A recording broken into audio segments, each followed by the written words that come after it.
Welcome back to Hot Water Wrestling, everybody. Well, I had my usual setup all ready to go, and my video camera was out of gas. That's right, out of batteries was my video camera. So I have to use my little mobile laptop cam. The reason I go through all the trouble of recording these on video and then bringing them into YouTube is because if for any reason I lose my account, I still retain all my videos intact the way I intended them to be. Whereas when I do one of these little doohickeys, once it's deleted or gone, it's gone. I don't have a copy and it's gone. So I'm not going to waste my time making these little things. But it's been a few days since my last update, and I just wanted you all to know I was alive. And I'm not really too worried about losing a pay-per-view review. So I hope to be back. I had a lot of stuff planned to talk about, but obviously I have to wait until this battery charges for my camera before I can do that, so it might be till tomorrow afternoon. So just hold tight. Anyways, Bound for Glory 2009. Well, I'll have to say I enjoyed the pay-per-view. I ordered it and watched it. It's my first pay-per-view that I've ordered. Man, I can't even remember the last one I ordered. I know I ordered WrestleMania, and I ordered one after that, and I just don't remember the name of it. It wasn't Backlash, I know that. I just can't remember the name of it, and it wasn't SummerSlam. My friends came over and we actually watched SummerSlam from 2003 in boycott of the crappy WWE. We watched an old school SummerSlam for free on the same night as 2009 SummerSlam. I've later come back around and got the DVD. I got it for like $8 or something, and I watched it. It was actually better than I thought it was going to be. I probably should have ordered it. It was probably a dumbass thing to do, but we had a good time. Anyways, on to my Bound for Glory review. My first pay-per-view review. I never really intended on doing pay-per-view reviews, so I'm not going to make a total habit of it. So don't make me your source for pay-per-view reviews, but I will be doing it from time to time. All right, on to the stuff. The first match was the fight for the X Division title, the X Division title match, and it was a really, really good match. I'm sure you've heard from other reviewers on YouTube that the match was really stunning, had a lot of daring spots, a lot of crazy aerial work, just an outstanding match by every performer who was in it, and it was one of the best matches of the evening. I'm not going to review every match, okay? I'm skipping all the Diva matches, okay? The next match I will review will be the Mick Foley Abyss match. I was expecting a lot of things from this match. I will say it was a good match, and I did genuinely enjoy the match, but it didn't quite meet my expectations. I thought we were going to get a little more hardcore. I thought the match was going to be a little longer and a little more involved. And just, I wanted to see something just a little more outstanding. You know what I mean? And it just wasn't like outstanding as I thought it could be. But I really enjoyed the match. It's worth seeing. There was a botch where the ref counted to 3, and then Abyss kicked out really late. It was really weird, really off-putting. Very off-putting. I had to pause it, and my friends and I had to talk and be like, are we all okay with this? Like, you know, let's just get this out of the way. And the only explanation for it would be that the ref that did that wasn't the real ref. Dr. Stevie, as you know, was the guest referee in this match, and he was out. So I guess they could say, well, since the, you know, assigned referee did not make the 3 count, then it doesn't count. But either way, we all know it's a botch because alternate referees run in the ring and make 3 counts all the time after the original one's been knocked out. It was very off-putting, and it did screw the match up as far as this match is, you know, being timeless and being a classic through the ages. It's going to have that botch on it, and that really sucks. And it really sucks it had to happen to TNA at their biggest pay-per-view of the year. I'm sure backstage there was lots of screaming and howling going on, and it took away from the overall match. It really did. But it was a good match, and it was worth watching.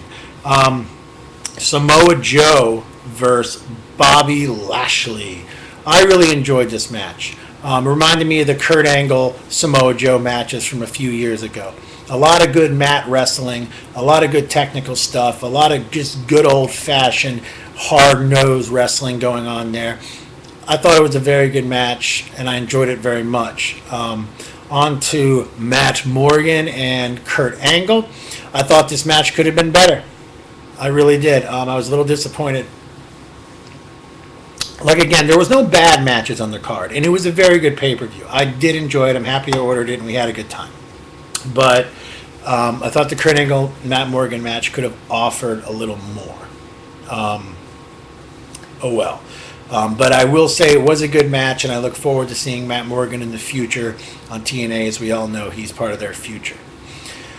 The next match is the Legends title match between, who was it? Kevin Nash, Eric Young, and Hernandez, of course. This was a okay match. Probably other than the Diva matches, probably my least favorite of the evening. But I did like it. I really don't have much more to say about it, unfortunately. I could see it coming a mile away. I think a lot of people did. That's all I can say, is that we all knew Eric Young was going to screw over Kevin Nash. The next one was the Tag Team Championship, both titles on the line. And we had all the tag teams, which was, Booker T and Scott Steiner, Beer Money, Team 3D, and the British Invasion. Great match. I really, really like this match a whole lot. Had a lot of great spots, a lot of crunching and bumping going on. I had no idea who was going to win this or who was going to come out on top, and I thought they did a really good job with that. I didn't expect British Invasion to come out with titles. I expected either Beer Money or Team 3D to walk away with some titles for sure. I didn't expect the British Invasion to, I must say. We all know, well, not we all know, but if you don't already know, Booker T, it looks like he's on his way out of TNA. It looks like he's done with the company. He's been unhappy for quite some time. So I kind of knew from the inside scoop that that the Main Event Mafia was going to drop their tag titles at the event for that reason. So I don't know if we're going to see Booker T again. He might do a couple spots on Impact, but as far as I know, he's done with TNA, and he's most likely going to return to the WWE and be buried on the roster with Christian over at ECW. Poor guy. Anyways, let's move on. What haven't I done yet? Okay, Matt Morgan. Oh, of course, yes, Sting and AJ Styles. Well, I really thought this could have been a better match. I really, really, really thought it could have been a way better match than it was. And it was a disappointment. But it didn't suck.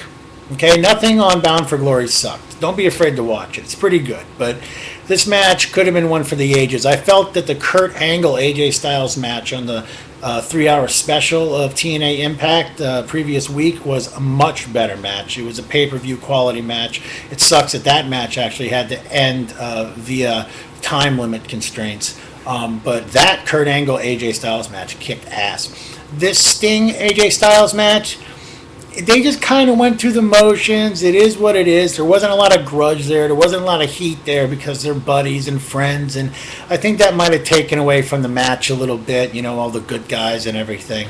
Yeah, it was just okay. I expected AJ to retain, which he did. Okay, so that's my Bound for Glory review. I can see that my time is I'm kind of running out of time here, so I'm going to end this. But, I've been impressed with TNA this year in 2009 so far. I think they put out a good product overall. There's some things I would change, but it looks like they're starting to push the younger guys a little more and getting out of this relying on the old dogs to get the job done. So I'm happy to see that. I was really happy to see that Amazing Red retained his title. I thought that was really neat. And I look forward to watching more TNA, and I'll see you next time on Hot Water Wrestling. See ya.